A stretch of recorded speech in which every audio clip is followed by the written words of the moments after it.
विदेश नीति क्या होती है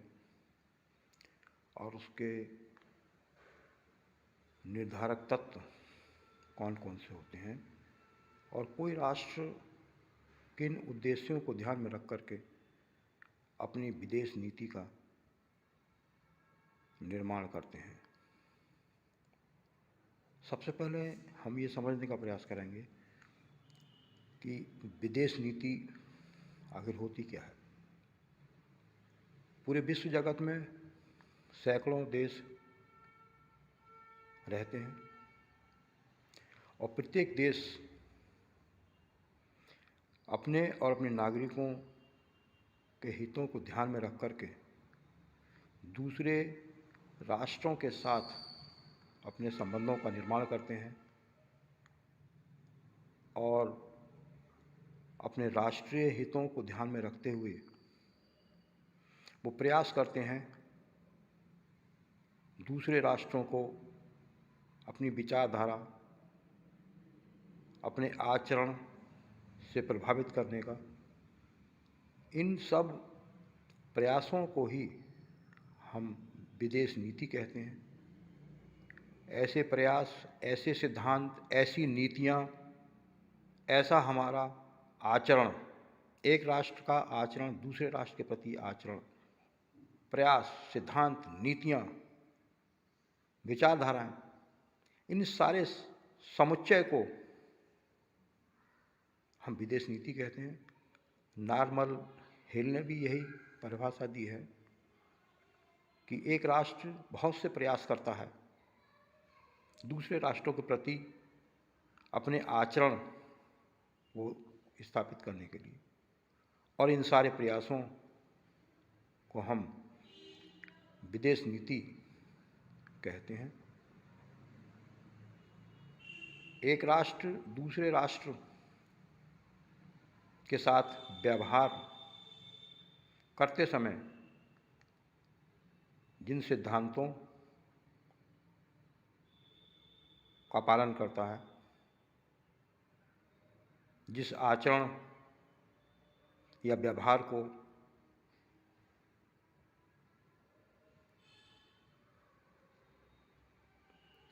क्रिया में लाता है, क्रियात्मक रूप से जो कहते हैं आचरण में लाता है, उन सबको जो है एक नीति का नाम दे दिया जाता है, जिसको कहते हैं विदेश नीति कहते हैं। और प्रत्येक राष्ट्र अपनी विदेश नीति का निर्माण उसको करना पड़ता है, उसको नीति का निर्माण करना पड़ता है कि हमको दूसरे देश के साथ, पर राष्ट्र के साथ हमको किस प्रकार का जो है कहते हैं आचरण करना है, उसके साथ हमें किस प्रकार के संबंधों का निर्वहन करना है। क्योंकि ज़रूरी हो जाता है कि जब विश्व बिरादरी में जो है कहते हैं विभिन्न प्रकार के राष्ट्र जो निवास करते हैं, तो उनके लिए ये अनिवार्य हो जाता है कि उनको किसी न किसी नीति का निर्माण करना पड़ता है दूसरे राष्ट्रों के साथ व्यवहार करने के लिए। इसलिए जो है कहते हैं बहुत से राष्ट्र जब अपनी विदेश नीति का निर्माण करते हैं तो वो तमाम तत्व, सिद्धांत, रूपरेखाओं का निर्माण करते हैं कहते हैं, उनका ध्यान रखते हैं कहते हैं कि हमको कौन सी नीति का पालन करना है, किसके साथ किस प्रकार की नीति, किसके साथ किस प्रकार का व्यवहार हमें जो है स्थापित करना है। और इन्हीं सब बातों को रखते हुए किसी राष्ट्र को अपनी विदेश नीति का निर्माण करते हुए जो है कुछ सार्वभौमिक तत्वों का ध्यान रखना पड़ता है, जिनको ध्यान में रख कर के कहते वो अपनी विदेश नीति का निर्माण करता है, जिनको कि जो है विदेश नीति के निर्धारक तत्वों के नाम से हम जानते हैं। और विदेश नीति के निर्धारक तत्वों में सर्वोपरि जो निर्धारक तत्व होता है वो होता है राष्ट्रीय हित। कोई भी राष्ट्र दूसरे राष्ट्र के साथ अपने संबंधों को कायम करते वक्त जो है राष्ट्रीय हित को सर्वोपरि रखता है, क्योंकि राष्ट्रीय सम्मान का यहाँ प्रश्न होता है। तो कोई भी राष्ट्र जो है अपने और अपने नागरिकों की गरिमा, उनका सम्मान बनाए रखने के लिए दूसरे राष्ट्रों के साथ ऐसा आचरण करता है जिससे कि राष्ट्रीय हित पर आँच ना आए। तो विदेश नीति के निर्धारक तत्वों में सबसे प्रमुख जो तत्व होता है वो राष्ट्रीय हित होता है। और राष्ट्रीय हित, बाहरी हित, आंतरिक हित। आंतरिक हित किस रूप में? जो राष्ट्र में निवास कर रहे हैं कहते हैं नागरिक, उनके हितों का भी ध्यान रखना पड़ता है। इसलिए जो है निर्धारक तत्वों में राष्ट्रीय हित सर्वोपरि हित होता है। तो निर्धारक विदेश नीति के निर्धारकों में जो है प्रत्येक राष्ट्र जो है अपने स्वयं के हितों का ध्यान रखते हुए राष्ट्रीय नीति या विदेश नीति का निर्माण करते हैं। और राष्ट्रीय हित से ही विदेश नीति का इस तरह से निर्माण होता है कि जब हम देखते हैं कि जब आखिर राष्ट्रों के बीच में द्वेष, युद्ध क्यों होते हैं, वो सिर्फ इसीलिए होते हैं कि जहाँ विदेश नीति का निर्धारण करते वक्त राष्ट्रीय हित टकराते हैं, वहाँ युद्ध की स्थिति या तनाव की स्थिति पैदा होती है। तो इसलिए प्रत्येक राष्ट्र जो है जब राष्ट्रीय हित का ध्यान रखता है, अपने राष्ट्रीय हित का ध्यान रखता है या अपने स्वार्थों का ध्यान रखता है, तो स्वाभाविक है कहते हैं कहीं ना कहीं तनाव या युद्ध जैसी स्थिति पैदा होती है। इसलिए जो है विदेश नीति के निर्धारक तत्वों में जो है राष्ट्रीय हित को ध्यान इस प्रकार से ध्यान रखा जाता है कि दूसरे राष्ट्रों के हितों को भी हमको जो है ध्यान रखना चाहिए। तो इसलिए जो है राष्ट्रीय हित निर्धारक तत्व में महत्वपूर्ण तत्व है। दूसरा जो निर्धारक तत्व है वह है भौगोलिक स्थिति। प्रत्येक राष्ट्र अपनी भौगोलिक स्थिति और अपने पड़ोसी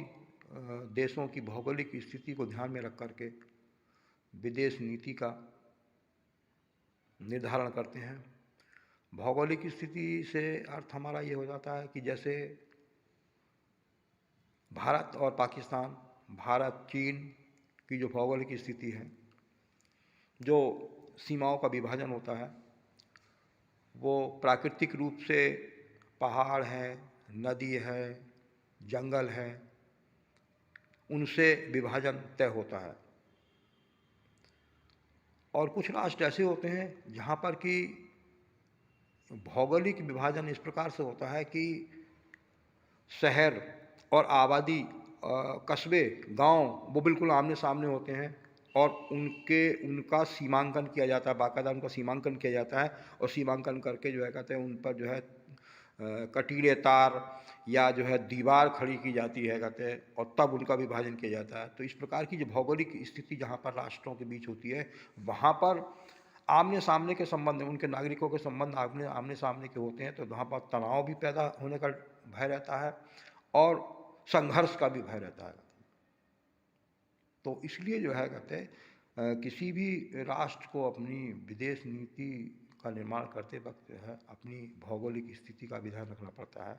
उसको देखना पड़ता है कि हमारी भौगोलिक स्थिति कैसी है कहते हैं, एक चीज़। दूसरी चीज़, भौगोलिक रूप से जो राष्ट्र नज़दीक हैं उनके साथ हमारी कैसी नीति होती है, उनके साथ संबंध रखना, उनके साथ आचरण व्यवहार के कैसे हमारी नीति होती है। दूसरे जो भौगोलिक रूप से दूर हैं, हमसे दूर हैं जो राष्ट्र जो है, उनके प्रति हमारी कहते हैं किस प्रकार की नीति होगी कहते हैं, ये देखना पड़ता है कहते हैं। भारत के साथ ये बड़ा अजीब विडंबना है कि भारत के जो पड़ोसी देश हैं, भारत की सीमाओं से जिन देशों की सीमाएं लगी हुई हैं उनके साथ लगभग तनावपूर्ण संबंध रहे हैं कहते हैं। विदेश नीति में बड़ा उलझना पड़ता है भारतवर्ष को। और जो राष्ट्र हमसे दूर हैं भौगोलिक रूप से, चाहे वो यूएसएसआर रहा हो पहले, वर्तमान में रूस, चाहे क्यूबा हो, चाहे फिलिस्तीन हो, उन राष्ट्रों के साथ जो दूरस्थ रहे, भौगोलिक दृष्टिकोण से हजारों मील दूर है कहते हमसे, उनके साथ हमारे संबंध अच्छे रहें कहते। और जो हमारे पड़ोसी देश हैं उनके साथ हमारे संबंध तनावपूर्ण रहेगा। तो ये भी बड़ा एक विडंबना होती है कि पड़ोसी के साथ हमारे संबंध तनावपूर्ण होने के साथ जो है उनके साथ विदेश नीति अलग तरह से तय की जाती है, और दूरस्थ जो राष्ट्र है कहते उनके साथ जो है कहते विदेश नीति अलग तरह से तय की जाती है। तो भौगोलिक जो क्षेत्र है या भौगोलिक जो स्थिति होती है किसी राष्ट्र की, वो उसके विदेश नीति के निर्धारण करने में एक जो है प्रमुख भूमिका निभाती है कहते। हम देखते हैं कहते कि हमारे ही देश में जो है भौगोलिक स्थिति के कारण बहुत से राष्ट्रों के साथ हमारी विदेश नीति भिन्न प्रकार की है। बांग्लादेश है, बांग्लादेश हमसे लगा हुआ है, पाकिस्तान भी लगा हुआ है, अफगानिस्तान भी है, श्रीलंका समुद्र है बीच में। तो इन सब राष्ट्रों से जो है कहते हैं हमारी विदेश नीति पृथक है। अमेरिका सैकड़ों मील दूर है, उससे विदेश नीति हमारी भिन्न प्रकार की है। हमें अपनी विदेश नीति के निर्धारण के लिए भौगोलिक पृष्ठभूमि का जो है ध्यान रखना पड़ता है, और तभी जो है कहते हैं हम अपनी विदेश नीति का जो है कहते हैं निर्माण करते हैं कहते हैं। तो भौगोलिक स्थिति जो है या भौगोलिक क्षेत्र, किसी राष्ट्र की भौगोलिक स्थिति जो होती है वो विदेश नीति का निर्धारण करने में एक अहम या मुख्य भूमिका निभाती है। और इसी के साथ किसी देश की विदेश नीति के निर्धारण में उस देश की सांस्कृतिक और ऐतिहासिक जो पृष्ठभूमि होती है वो भी एक मुख्य भूमिका निभाती है। जैसे हमारा देश की सांस्कृतिक और ऐतिहासिक पृष्ठभूमि जो है वो बहुत ही कहना चाहिए समृद्धशाली रही है। हमारे पूर्वजों ने इस देश की भारतीय संस्कृति को बहुत अपने विचारों से, अपने कृत्यों से बहुत समृद्ध किया है। चाहे वो गौतम बुद्ध रहे हों, चाहे वो महावीर जैन रहे हों, उसके बाद चाहे महात्मा गांधी रहे हों, विश्व शांति का संदेश दिया, सद्भाव का संदेश दिया, वसुधैव कुटुंबकम का संदेश दिया, पंचशील का संदेश दिया, शांतिपूर्ण सह अस्तित्व का संदेश दिया, जिनके आधार पर जो है हमारे राष्ट्र नायकों ने दूसरे देशों के साथ संबंध और आचरण बनाने के लिए सांस्कृतिक विरासत का प्रयोग किया है। शांतिपूर्ण सह अस्तित्व और पंचशील का सिद्धांत हमने बुद्ध से लिया। शांति का संदेश महात्मा गांधी ने दिया। ये हमारी सांस्कृतिक विरासत है, ऐतिहासिक पृष्ठभूमि है हमारी। अशोक, चंद्रगुप्त मौर्य जैसे यशस्वी सम्राट रहे हैं, ये हमारी ऐतिहासिक विरासत को जो समृद्ध करते हैं। तो ये सांस्कृतिक और ऐतिहासिक विरासत के आधार पर भी जो है कोई राष्ट्र जो है अपने विदेश नीति का निर्धारण करते हैं। जवाहरलाल नेहरू ने विदेश नीति का निर्धारण करते वक्त जो है हमारी सांस्कृतिक विरासत से लिया, पंचशील का सिद्धांत लिया, शांतिपूर्ण सह अस्तित्व, ये मूलभूत तत्व हैं जो कि भारत की विदेश नीति में अपना प्रमुख स्थान रखते हैं। तो भारत अपनी सांस्कृतिक और ऐतिहासिक पृष्ठभूमि के कारण जो है कहते हैं, एक अनोखी पृष्ठभूमि के कारण विदेश नीति के निर्धारक तत्वों में जो है कहते हैं हमने स्थान दिया है अपने सांस्कृतिक जीवन मूल्यों का और ऐतिहासिक पृष्ठभूमि का। तो किसी राष्ट्र के विदेश नीति के निर्धारक तत्वों में जो है उस देश की सांस्कृतिक विरासत और ऐतिहासिक पृष्ठभूमि जो है वो महत्वपूर्ण स्थान रखती है। इसके पश्चात आता है सैन्य बल या सैनिक क्षमताएं, किसी राष्ट्र की जो सैनिक क्षमताएं होती हैं या उसका सैन्य बल होता है, वह भी उस राष्ट्र की विदेश नीति का निर्धारण करने में एक अहम भूमिका निभाते हैं। आज अमेरिका विश्व शक्ति है, उसके पास आधुनिक युद्ध संबंधी साज सामान है, उसके पास यूएसएसआर, वर्तमान में रूस, चीन, ये समृद्ध हैं, इनका सैन्य बल समृद्ध है, इनके पास तमाम विश्व को सबसे अधिक जो है कहते हैं घातक, सबसे अधिक हानि पहुंचाने वाले इनके पास जो है कहते हैं तमाम अस्त्र शस्त्र हैं। तो ये राष्ट्र अपनी विदेश नीति का जो निर्धारण करते हैं अपने मनमानी तरीके से करते हैं, अपने बल का भय दिखा करके, अपने सैन्य बल का भय दिखा करके दूसरे राष्ट्रों से अपनी बात को मनवाते हैं। तो सैन्य बल जो है किसी भी राष्ट्र की विदेश नीति का एक अहम निर्धारक तत्व होता है, जिससे कोई भी जो है कहते हैं सैन्य बल में शक्तिशाली राष्ट्र जो है वो अपनी बात जो है दूसरे राष्ट्रों से मनवा लेता है। और सैन्य बल को जो है इसीलिए जो है सैन्य बल को एक विदेश नीति के निर्धारक तत्व के रूप में जो है कहते हैं जाना जाता है कि जिसके पास अच्छा सैन्य बल है, साजो सामान, सैन्य साजो सामान की प्रचुरता है, वो निश्चित रूप से विदेश नीति में वो अपनी विदेश नीति अपनी तरह से मनवाता है, वो कि उसकी विदेश नीति किसी दूसरे राष्ट्र से प्रभावित नहीं होती है। तो जो है सैन्य बल जो है वो भी जो है एक प्रमुख निर्धारक तत्व होता है। इसके बाद आता है प्राकृतिक संपदा। जिन राष्ट्रों के पास प्राकृतिक संपदा प्रचुर मात्रा में पाई जाती है, जैसे खाड़ी के देश ईरान है, इराक है, उनके पास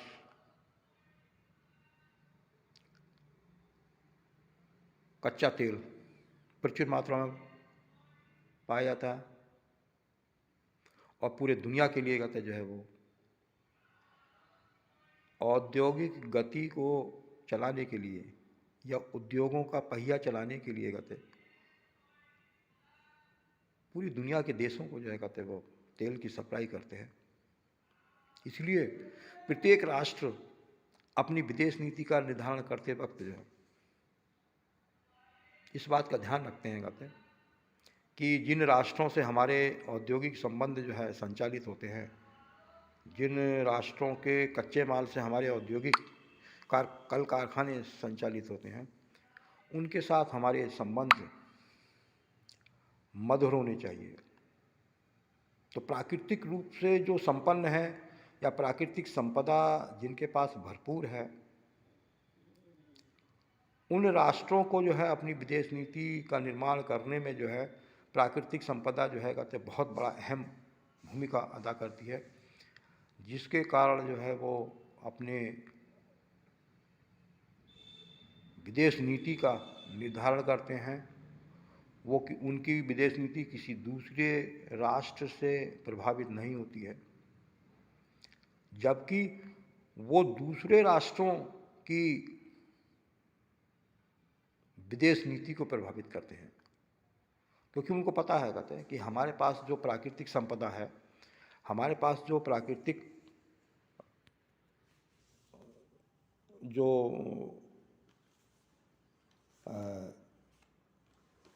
संपदा है उसकी आवश्यकता जो है उसकी आवश्यकता प्रत्येक राष्ट्र को होती है, उसकी आवश्यकता प्रत्येक राष्ट्र को होती है। अतः प्रत्येक राष्ट्र को जो है कहते हैं हमसे जो है काम पड़ता है और जो है प्रत्येक राष्ट्र जो है कहते हैं वो हम पर आश्रित है, क्योंकि प्रत्येक राष्ट्र के विकास के लिए जरूरी है कहते हैं कि उसका औद्योगिक उत्पादन जो है कहते हैं रुकना नहीं चाहिए।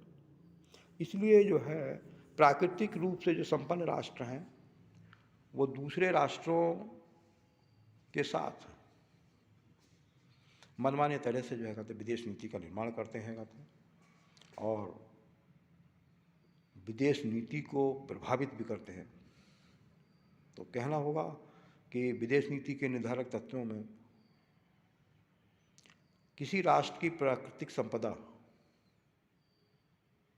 बहुत अहम होती है, और प्राकृतिक संपदा जो है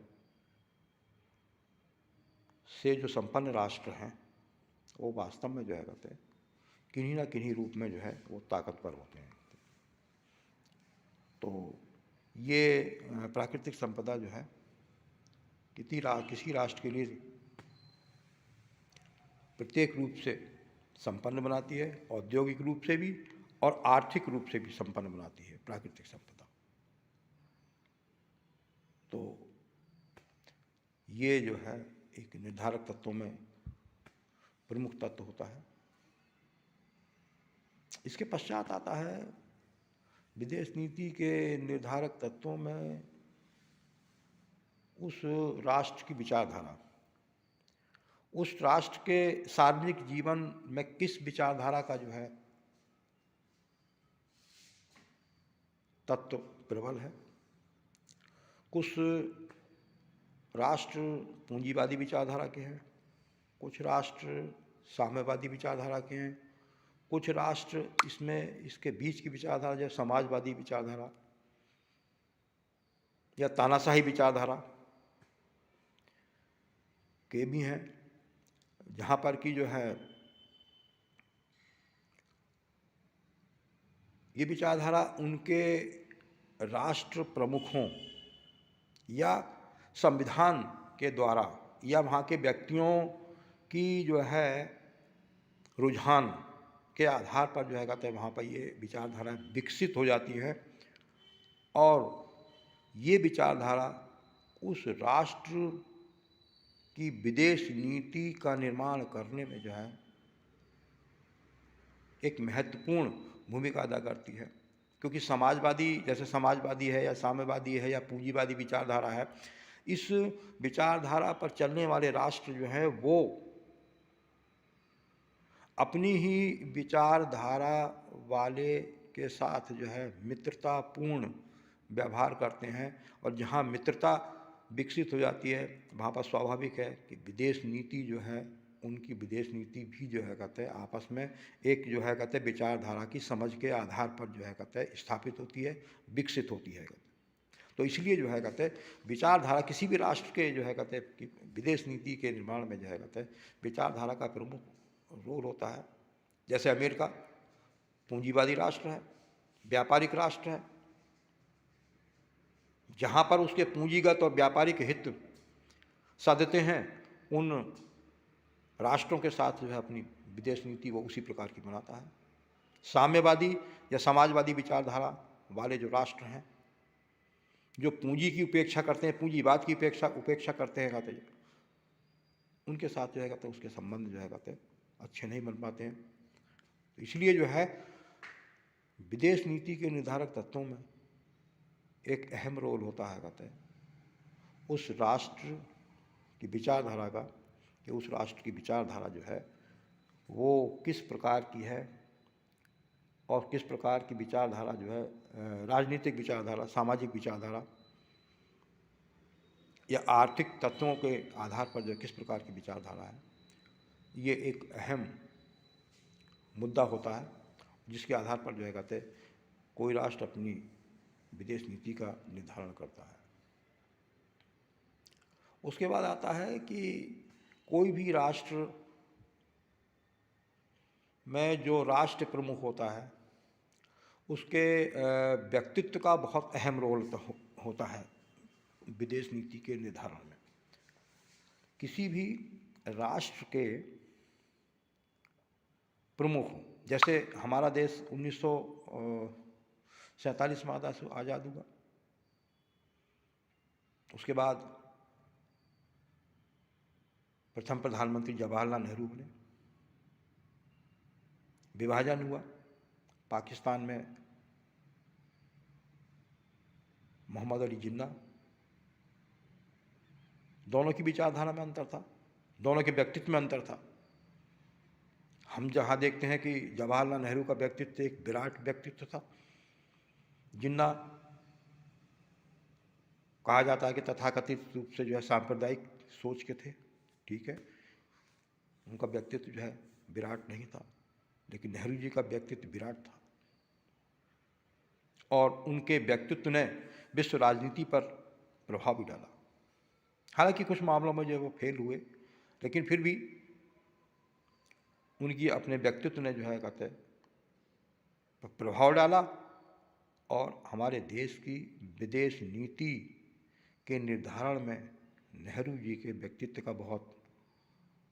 प्रमुख रोल रहा है। इस देश की विदेश नीति का जो निर्धारण किया है वो जवाहरलाल नेहरू जी का बहुत बड़ा रोल रहा है कहते उसमें, चाहे पंचशील का सिद्धांत रहा हो उनका, उनकी खुद की इच्छा थी कहते शांतिपूर्ण सह अस्तित्व वसुधैव कुटुंबकम, विश्व शांति, जियो और जीने दो, ये उनके व्यक्तित्व के अंग थे कहते, जिनके आधार पर जो है उन्होंने जो है अपनी विदेश नीति को तय किया था। तो किसी भी राष्ट्र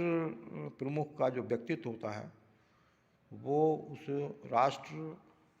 के निर्धारक तत्वों में जो है कहते हैं प्रमुख होता है। इसी प्रकार से औद्योगिक स्रोत आते हैं। औद्योगिक राष्ट्र जिन्होंने कि जो है कहते हैं अपने श्रम से या अपने बुद्धि से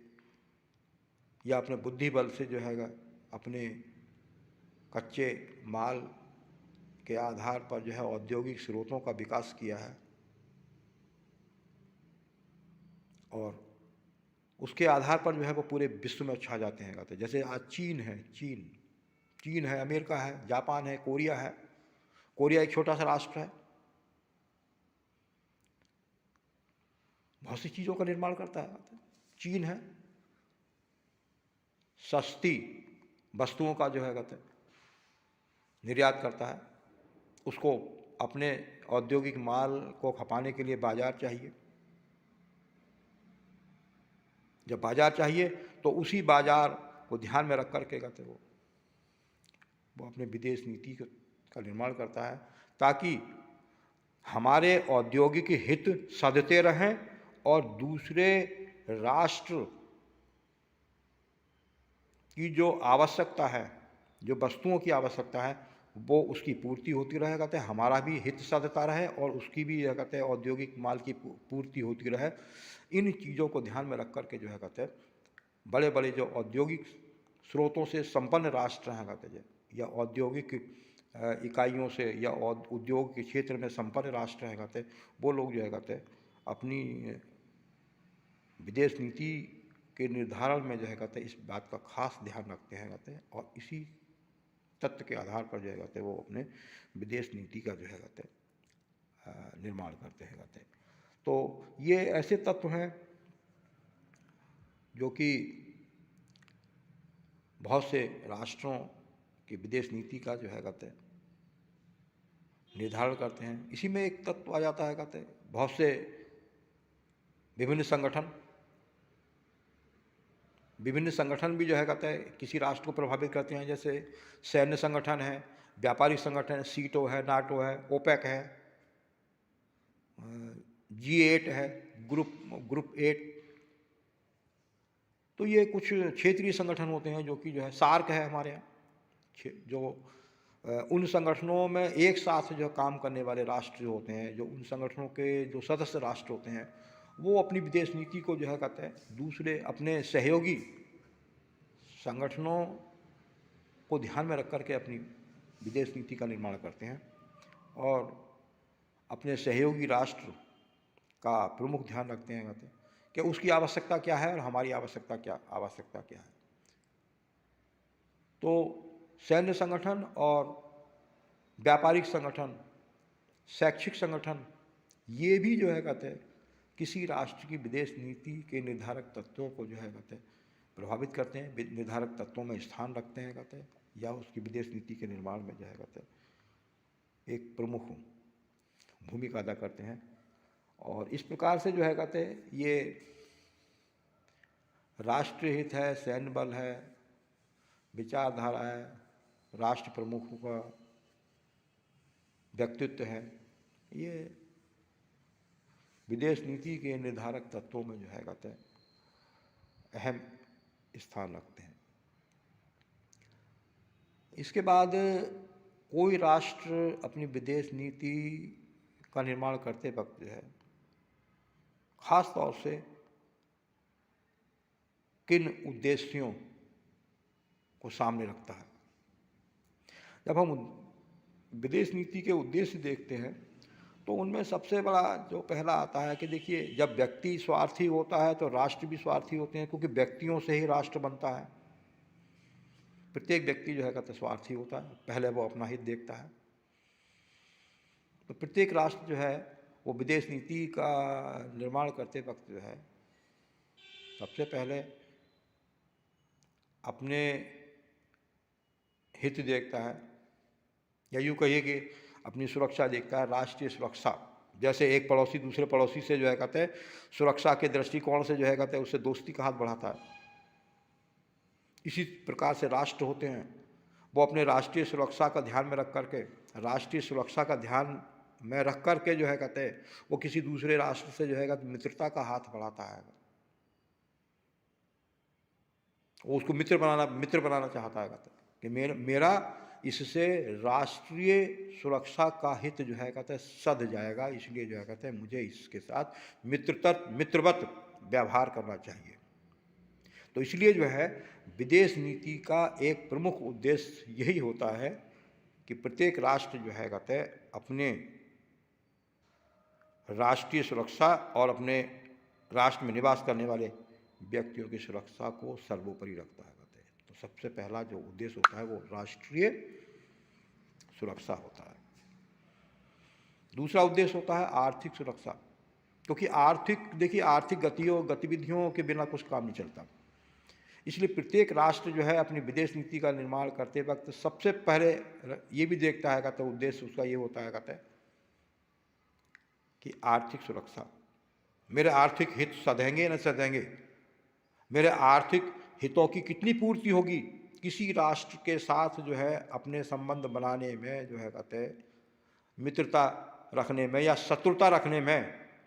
कहीं ऐसा तो नहीं कहते हमारे आर्थिक हितों को जो है आर्थिक लाभ जो है कहते वो हमारे जो है नुकसान हो उससे जो है ना। तो आर्थिक सुरक्षा भी चाहता है कहते प्रत्येक राष्ट्र जो है आर्थिक रूप से सुरक्षित रहेगा, क्योंकि आर्थिक रूप से सुरक्षित नहीं रहेगा तो आर्थिक गतिविधियां जो है उसके राष्ट्रीय जीवन में जो है कहते ख़त्म हो जाएंगी, प्रभावित होंगी, जिससे जो है कहते नागरिक प्रभावित होंगे है। तो इसलिए प्रत्येक राष्ट्र जो है कहते का उसका उद्देश्य होता है कहते कि हम जो है कहते राष्ट्रीय सुरक्षा का भी ध्यान रखेगा, राष्ट्रीय सुरक्षा। फिर आता है अंतर्राष्ट्रीय सम्मान। अंतर्राष्ट्रीय सम्मान आता है कहते कि प्रत्येक राष्ट्र का उद्देश्य होता है कहते ऐसे राष्ट्रों के साथ जो है अपने वैदेशिक संबंधों को जो है अच्छा बनाना, जिनके साथ जो है रह करके हमें राष्ट्रीय और अंतर्राष्ट्रीय स्तर पर सम्मान मिलेगा, हमको जो राष्ट्रीय और अंतर्राष्ट्रीय स्तर पर सम्मान मिलेगा। तो प्रत्येक राष्ट्र का उद्देश्य होता है उसकी विदेश नीति का कि राष्ट्रीय सम्मान पाना, अंतर्राष्ट्रीय जगत में जो है कहते हैं सम्मानजनक स्थान रखना अपना, ये उसका उद्देश्य होता है। तो वो जो है अंतर्राष्ट्रीय सम्मान पाने के लिए भी जो है कहते हैं विदेश नीति को जो है कहते हैं तय करते हैं इसी उद्देश्य के साथ कि हमें अंतर्राष्ट्रीय सम्मान मिलेगा। राष्ट्रीय शक्ति में वृद्धि करना, प्रत्येक राष्ट्र जो है चाहता है कहते हैं कि मैं राष्ट्रीय रूप से जो है शक्तिशाली रहूं, अंतर्राष्ट्रीय स्तर पर जो है मेरा प्रमुख स्थान हो।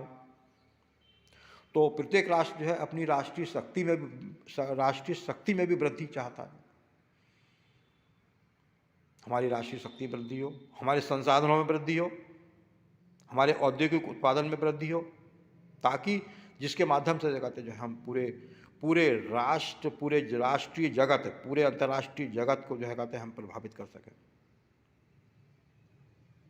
अपनी विचारधारा का प्रचार प्रसार करना, जिस विचारधारा पर हम चल रहे हैं कहते हैं वो सर्वोत्तम विचारधारा है, आप भी उसको अपनाइए।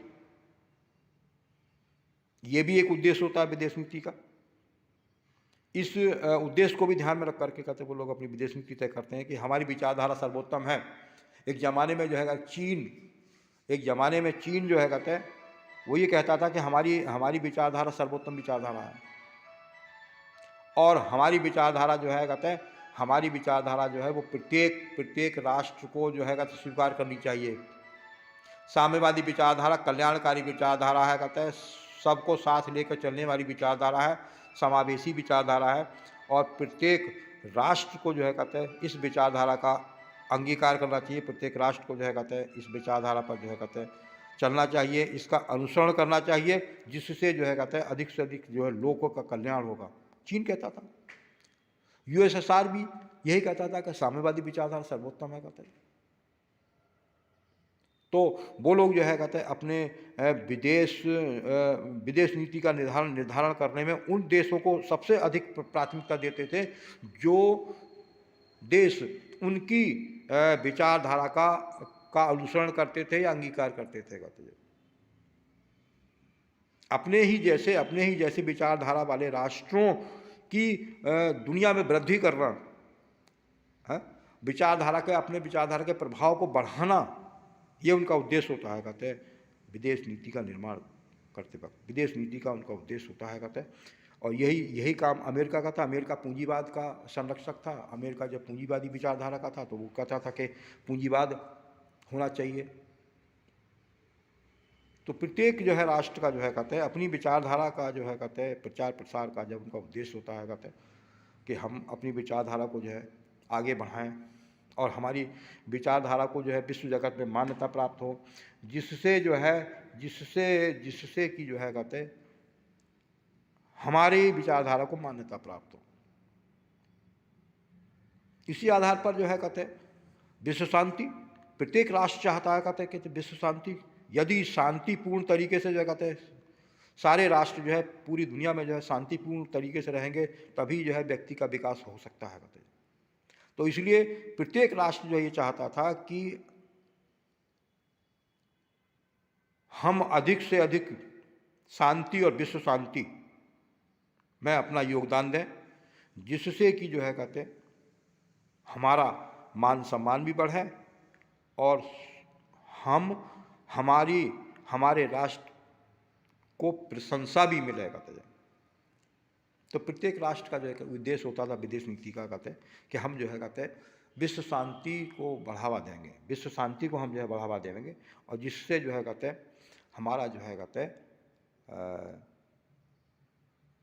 विश्व बिरादरी में जो है कहते हैं हमारे राष्ट्र की साख बढ़ेगी, उसका सम्मान बढ़ेगा,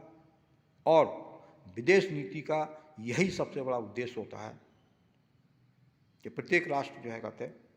अपनी प्रशंसा चाहता है, अपना मान सम्मान चाहता है, और प्रत्येक राष्ट्र जो है कहते हैं वो अपनी कुछ सांस्कृतिक मूल्यों की स्थापना चाहता है कहते हैं,